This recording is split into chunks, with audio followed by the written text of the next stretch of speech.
Hello everyone and welcome back to the channel.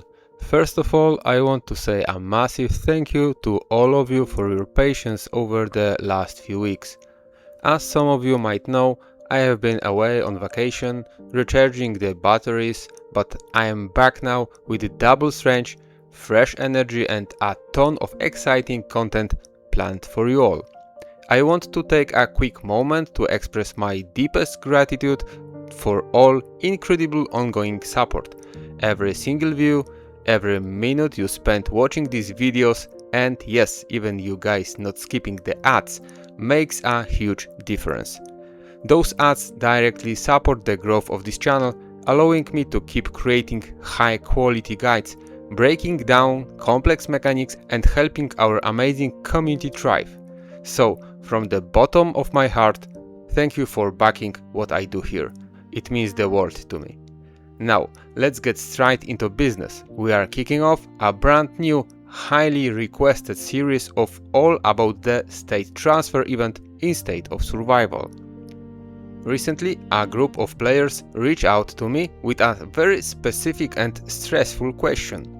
They asked, "Hey, there are 20 of us, a close-knit groups of friends. Can we all leave our current state together during the upcoming transfer window and move into a brand new state as a single package?"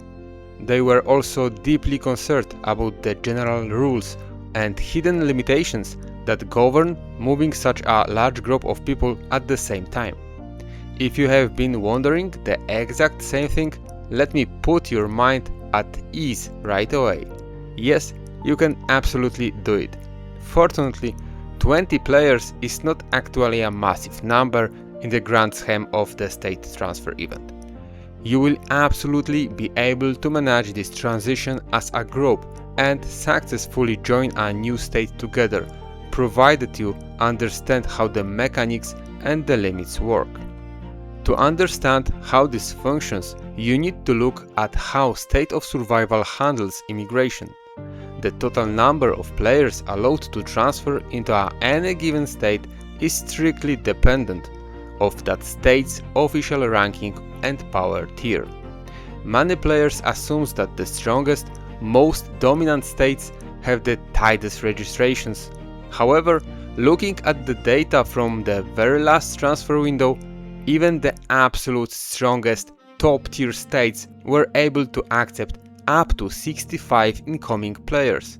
The only major caveat here is that these players must fit within the strict combat power limits established for that specific tier.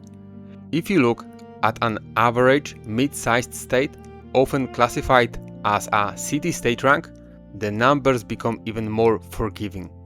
A typical mid-sized state can actually accept around 150 players in a single transfer window.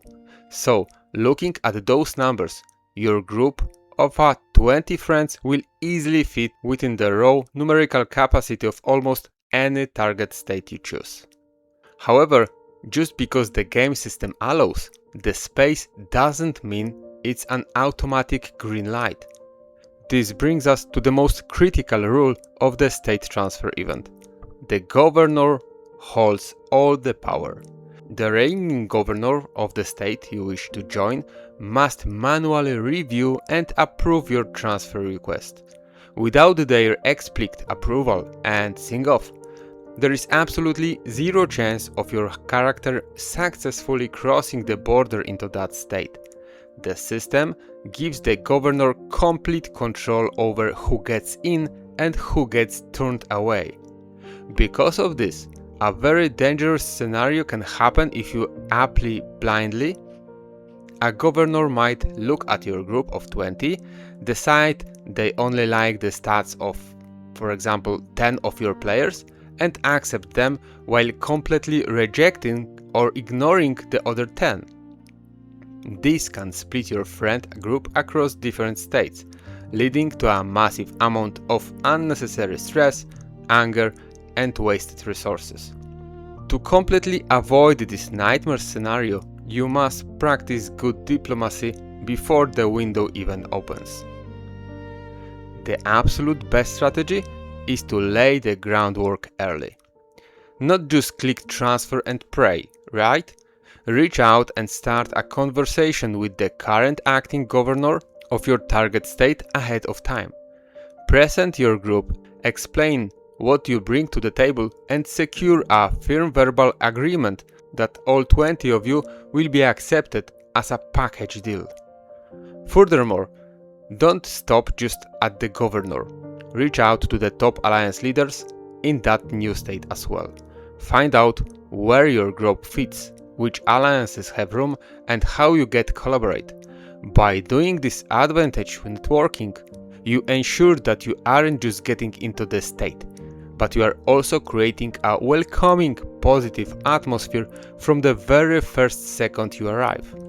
Okay, this is just the first video of our comprehensive state transfer series, and we have a lot more ground to cover in the upcoming episodes, so stay tuned.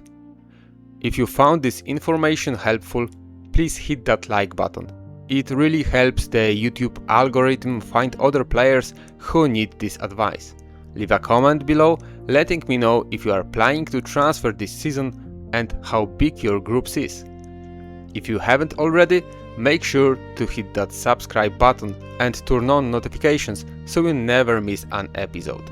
And finally, please share this video with your alliance mates, your friends, and anyone else currently planning their next big move in State of Survival. Once again, thank you all for watching. Stay safe out there in the wasteland, and I will see you in the next video.